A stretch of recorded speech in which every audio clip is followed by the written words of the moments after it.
Assalamualaikum warahmatullahi wabarakatuh. Pada kesempatan kali ini berjumpa kembali dengan saya Salahuddin pada mata kuliah pengantar bisnis. Nah, adapun pada kesempatan kali ini kita masuk pada minggu yang ke-9 terkait dengan bahasan kepemimpinan, ya. Ya, jadi di sini ada beberapa poin terkait dengan kepemimpinan. Adapun yang menjadi topik pembahasan kita pada kesempatan kali ini setidaknya ada 5 poin, ya. Yang pertama, apa itu kepemimpinan atau pengertian dari kepemimpinan itu sendiri. Kemudian apa sih perbedaan antara pimpinan dan manajer? Kemudian bagaimana karakteristik dari setiap atau seorang pemimpin, ya. Dan juga nanti akan dibahas terkait dengan gaya-gaya kepemimpinan dan juga dimensi fungsional kepemimpinan. Nah, jika Anda melihat di sini gitu ya. Ya, ini mungkin siapa pemimpin idola Anda gitu ya. Ya, di sini ada banyak pemimpin ya atau tokoh-tokoh pemimpin yang ada, baik itu dari yang berpengaruh di dunia maupun yang ada di pernah memimpin Indonesia gitu ya. Ya, ini ada beberapa pemimpin dan ini memiliki gaya atau tipe-tipe kepemimpinan yang berbeda-beda tentunya ya. Oke, antara individu yang satu dengan individu yang lain itu tentu tidak sama ya. Nah, untuk lebih jauh ya membahas terkait dengan kepemimpinan ini tentu ada dua istilah ya. Ya, ada istilah pemimpin dan ada istilah kepemimpinan. Nah, ini dua hal yang berbeda ya antara pemimpin dengan kepemimpinan. Nah, jadi menurut Kartini Kartono tahun 1994 dikatakan bahwa pemimpin itu ialah seorang pribadi yang memiliki kecakapan dan kelebihan, khususnya kecakapan dan kelebihan di suatu bidang, artinya di bidang-bidang tertentu ya. Oke, sehingga dia mampu untuk mempengaruhi orang-orang lain dalam rangka untuk bekerja sama melakukan aktivitas tertentu demi untuk pencapaian suatu atau beberapa tujuan. Artinya mampu menggerakkan orang lain ya, atau mempengaruhi orang lain untuk bersama-sama melakukan aktivitas tertentu. Ya, demi untuk mencapai suatu tujuan tertentu. Nah, itu yang dikatakan Kartini Kartono tahun 1904 terkait dengan pemimpin. Sedangkan kepemimpinan ya, jadi menurut Stephen Robin ya, tahun 1998 dikatakan bahwa kepemimpinan ini ialah kemampuan. Jadi bukan orang ya. Ya, sekali lagi ini bukan orang tapi kemampuan untuk mempengaruhi sekelompok anggota agar bekerja mencapai tujuan yang sudah ditetapkan atau tujuan yang ingin dicapai ya. Nah, jadi skill ya. Nah, lebih mengarah kepada skill atau kemampuan ya. Sedangkan pemimpin tadi itu adalah orangnya gitu ya. Ya, jadi berbeda antara pemimpin dengan kepemimpinan. Nah, lebih jauh ya, kepemimpinan itu adalah seni dan kemampuan mempengaruhi orang lain ya. Jadi ada seni ya, dikatakan tadi menurut Stephen P. Robin ya, dikatakan bahwa itu adalah kemampuan ya. Jadi kepemimpinan itu adalah seni dan kemampuan mempengaruhi orang lain. Jadi bagaimana orang lain gitu ya, itu dapat dipengaruhi atau dapat diarahkan ya, lebih tepatnya diarahkan untuk dapat menjalankan apa yang akan ingin dicapai, baik itu oleh individu maupun oleh perusahaan gitu. Nah, itu jadi seni gitu ya, bagaimana mengarahkan atau mempengaruhi orang lain. Nah, kemampuan tersebut itu merupakan ramuan dari sejumlah unsur ya. Oke, ada beberapa unsur di situ ya. Ya, jadi dari kepemimpinan itu ada beberapa unsur-unsurnya. Setidaknya ada 2. Yang pertama adalah kemampuan menggunakan kekuasaan secara efektif dan bertanggung jawab. Nah, kalau kita berbicara terkait kekuasaan ya, kekuasaan ya tentu tidak terlepas yang namanya dari pemimpin atau kepemimpinan ya. Nah, jadi bagaimana gitu ya memanfaatkan atau menggunakan kekuasaan secara maksimal ya, secara maksimal, dan tentunya itu bertanggung jawab ya. Nah, kemudian yang kedua gitu adalah bahwa kemampuan memahami manusia. Nah, ini yang banyak seorang pemimpin gitu ya, tapi seorang yang tidak bisa memahami individu yang lainnya gitu ya. Nah, jadi untuk kepemimpinan gitu ya, jadi harus memiliki atau kemampuan memahami manusia ya, bahwa manusia itu mempunyai perbedaan kekuatan motivasi dalam waktu yang berbeda-beda. Nah, jadi tidak sama. Ya, mungkin ini sudah dibahas di pertemuan minggu sebelumnya bahwa motivasi itu antara satu orang dengan orang yang lain itu akan berbeda-beda gitu ya. Oke, ya seperti apa yang disampaikan khususnya dalam teori motivasi Maslow ya, piramida. Ya, di situ dijelaskan di situ ya terkait dengan motivasi antara satu orang dengan orang yang lain itu akan berbeda-beda.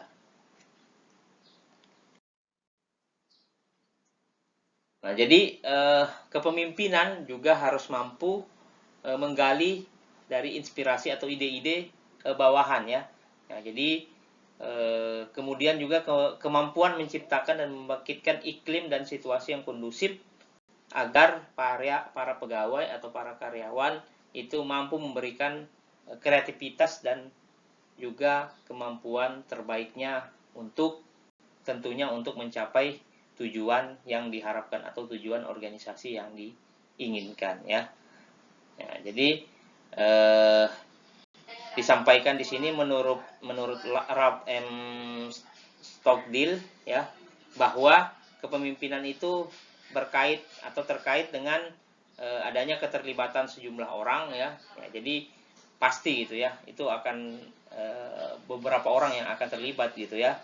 Kemudian juga ada kekuasaan ya, ada kekuasaan dan ada tindakan yang mempengaruhi ya. Nah, jadi 3 poin ini yang menurut Ralph M. Stockdale terkait dengan kepemimpinan ya. Jadi harus ada sejumlah orang, kemudian ada distribusi kekuasaan di situ, dan ada tindakan mempengaruhi atau proses mengarahkan ya, baik itu dari sikap, dari perilaku, dan tindakan orang lain sesuai dengan yang dikehendaki atau tujuan dari pemimpin atau organisasi tersebut ya. Nah, kita masuk kepada apa sih perbedaan antara pemimpin dan manajer ya. Jadi disampaikan bahwa manajer itu mempunyai kegiatan yang lebih luas daripada pemimpin ya. Nah, jadi seorang manajer ya itu melakukan yang namanya asesmen ya. Kemudian asesmen melaksanakan kewenangan dan tanggung jawab untuk menggunakan unsur-unsur manajemen agar fungsi manajemen dapat berjalan secara optimal atau secara maksimal ya. Oke, jadi ini tugas dari manajemen ya atau manajer. Nah, kemudian kepemimpinan merupakan salah satu fungsi manajemen ya. Jadi kepemimpinan tadi sifat tadi itu ya, sifat mempengaruhi orang lain itu merupakan salah satu cabang fungsi manajemen ya, yaitu di directing atau actuating ya. Nah, jadi mengarahkan ya, mengarahkan, mengaktualisasikan karyawan sehingga mau untuk bekerja, mengeluarkan potensinya untuk mencapai tujuan organisasi atau tujuan yang diinginkan oleh manajer itu sendiri gitu ya. Nah, jadi ini perbedaan antara pemimpin dan manajer ya. Jadi menurut Gito Sudarmono dan Sudita ya, jadi kepemimpinan itu merupakan suatu proses, bukan orang ya, tadi sudah disebutkan. Nah, jadi proses dalam kepemimpinan itu ada 3 faktor ya, ada pemimpin, ada pengikut, dan ada faktor situasi ya. Jadi dalam proses kepemimpinan ya, dalam bagaimana memimpin sesuatu perusahaan atau suatu instansi atau suatu organisasi, itu perlu ada 3 ya. Ada pemimpin, kemudian ada yang dipimpin atau pengikut gitu ya, kemudian ada faktor situasinya gitu ya, bagaimana situasi atau kondisi yang ada di dalam instansi atau organisasi tersebut. Nah, secara umum ya seperti ini gitu ya, dijabarkan lebih luas gitu ya, terkait dengan proses kepemimpinan tadi ya. Jadi menurut tokoh tadi disampaikan bahwa ada 3 ya, ada pemimpin, ada yang dipimpin atau kelompok di sini ya, atau kelompok, dan ada situasi ya. Nah, ada situasi yang mana itu akan kepemimpinan tentunya akan menghasilkan gitu ya. Ya, bisa itu prestasi kerja, bisa juga kepuasan kerja yang akan diperoleh gitu ya dari hasil proses kepemimpinan itu. Nah, pemimpin sendiri itu nanti akan di dalamnya ada beberapa macam gitu yang indikator-indikator dalam seorang pemimpin gitu ya. Itu ada bermacam-macam gitu ya. Nah, mulai dari perilaku atau gaya. Nah, jadi setiap pemimpin ya, pemimpin bukan kepemimpinan ya, setiap pemimpin itu memiliki perilaku atau gaya yang tidak sama atau berbeda-beda gitu ya. Oke. Ya, antara orang yang satu dengan orang yang lain itu tidak sama. Nah, itu salah satu indikator ya pemimpin. Kemudian bagaimana keterampilannya gitu ya. Oke, dia harus memiliki keterampilan dalam kepemimpinannya gitu ya, dalam proses kepemimpinannya harus memiliki keterampilan yang baik ya. Begitu juga pengetahuan ya, pengetahuan yang luas dari seorang pemimpin ya, dalam proses kepemimpinannya. Untuk apa? Untuk mendapatkan hasil atau dalam bentuk prestasi atau kepuasan kerja, baik itu dari individu maupun dari kelompok ya. Begitu juga dengan nilai-nilai, harus pemimpin juga harus memiliki nilai-nilai. Nah, itu poin-poin ya yang ada di dalam pemimpin dalam proses kepemimpinan. Kemudian juga yang kelompok ya. Nah, di sini ada norma dan nilai ya, ada norma dan nilai, ada aturan-aturan atau budaya-budaya yang ada di dalamnya dalam satu kelompok, itu pasti tidak sama gitu ya. Kemudian ada keterpaduan ya, ada keterpaduan atau sama gitu ya, kebersamaan ya, kebersamaan, sehingga di dalam kelompok itu terjadi hubungan yang harmonis, tidak terjadi perpecahan dan lain sebagainya yang mengakibatkan terhambatnya atau mengakibatkan tidak berhasilnya gitu ya, tidak berhasilnya proses dari kepemimpinan itu. Kemudian harus ada tujuan yang jelas gitu ya. Artinya di sini tujuan yang jelas dari kelompok itu gitu ya, keterikatan pada tujuan. Begitu juga harapan dan apa saja kebutuhan-kebutuhan yang ingin dicapai dari kelompok tersebut gitu ya. Nah, yang ketiga itu terkait dengan situasi dalam proses kepemimpinan, tadi disampaikan itu ada situasi gitu ya. Nah, jadi situasi di sini ada nilai-nilai organisasi gitu ya, bagaimana organisasi itu bisa antara satu organisasi dengan organisasi yang lain itu tentu tidak sama gitu ya.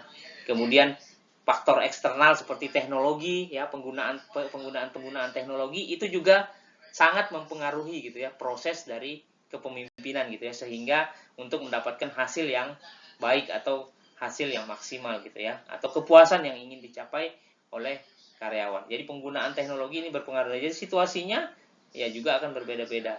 Tuntutan tugas juga tidak sama gitu ya. Ya, tuntutan tugas tentunya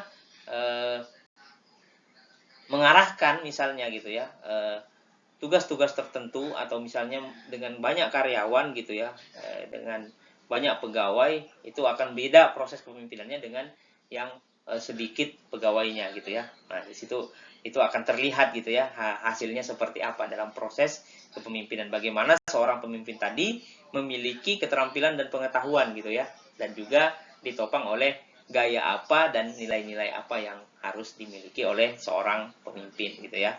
Nah, begitu juga dengan variasi tugas, apakah banyak atau bervariasi atau tidak. Nah, tentu juga akan mempengaruhi proses dari kepemimpinan itu ya. Untuk apa? Untuk mencapai hasil yang diinginkan atau hasil yang diharapkan. Baik, kita masuk ke karakteristik dari pemimpin ya. Jadi berikut ini setidaknya ada 5 gitu ya karakteristik dari seorang pemimpin ya. Yang pertama itu adalah tanggung jawab yang seimbang ya. Harus memiliki tanggung jawab yang seimbang. Kemudian ada model peran yang positif ya. Kemudian yang ketiga adalah memiliki keterampilan komunikasi. Nah, ini yang saya rasa paling berpengaruh gitu ya.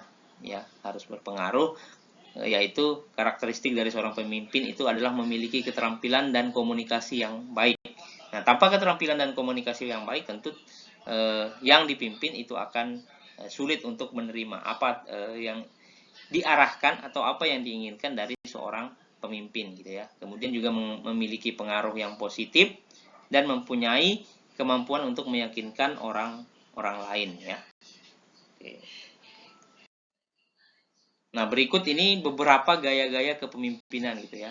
Nah, jadi yang pertama itu ada gaya otokratis, yang mana memiliki atau berciri itu adalah mengambil keputusan tanpa konsultasi pada orang lain.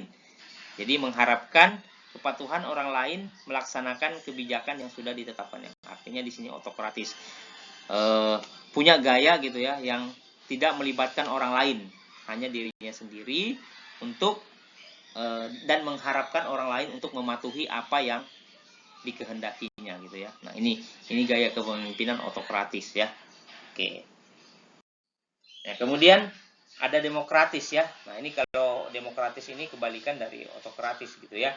Yaitu melibatkan orang lain dalam mengambil keputusan ya. Jadi demokratis ini kebalikan dari otokratis. Nah, jadi seorang pemimpin itu harus melibatkan orang lain gitu ya. Melibatkan orang lain bagaimana jika ingin mengambil suatu keputusan. Perlu ada musyawarah untuk mufakat dulu gitu ya. Musyawarah untuk mufakat sehingga diperoleh hasil yang atau tujuan dari organisasi yang diharapkan atau yang diinginkan. Kemudian ada gaya kepemimpinan partisipatif ya. Nah, gaya kepemimpinan partisipatif ini atau terbuka, bebas dan non-direktif ya.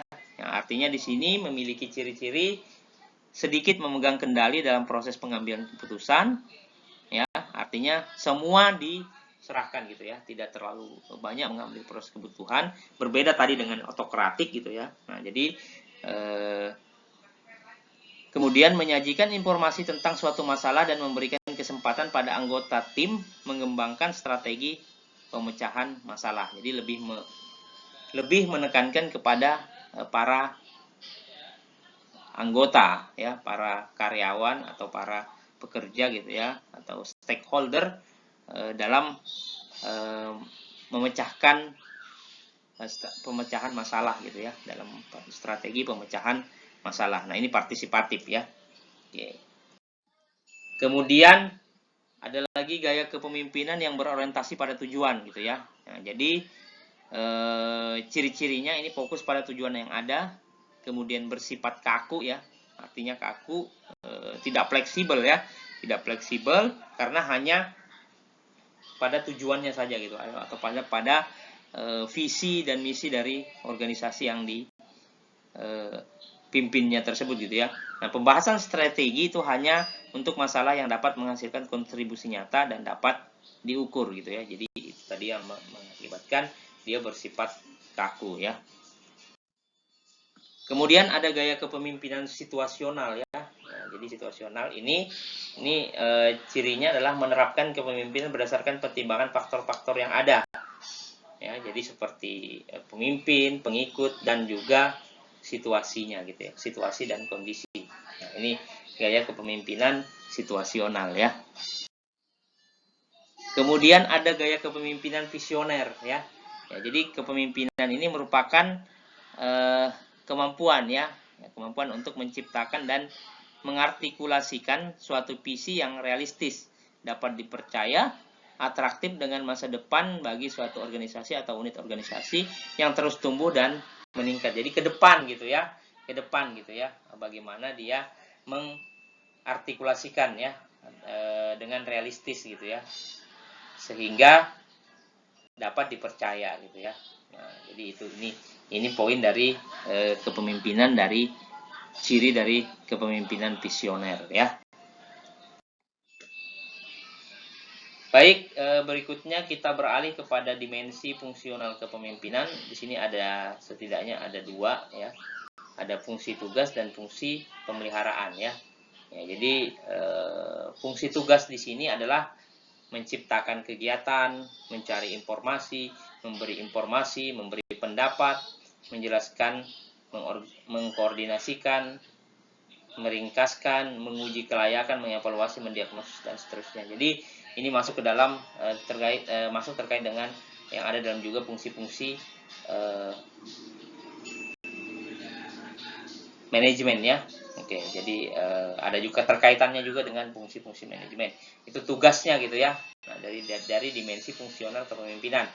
Kemudian fungsi pemeliharaan itu mendorong semangat, kemudian menetapkan standar, mengikuti, mengawasi ya, mengekspresikan perasaan, mengambil konsensus, menciptakan keharmonisan, dan mengurangi ketegangan. Nah, ini tugas dari seorang pemimpin dan fungsi pemeliharaannya gitu ya. Jadi fungsi tugas dan fungsi pemeliharaan dari dimensi fungsional kepemimpinan. Jadi bagaimana seorang pemimpin itu mampu untuk melakukan fungsi-fungsi ini gitu ya terhadap anggotanya gitu ya. Nah, sehingga apa? Memberikan kenyamanan, memberikan rasa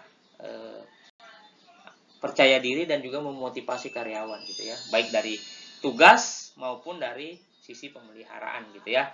Sehingga visi dan misi organisasi itu dapat terpenuhi ya.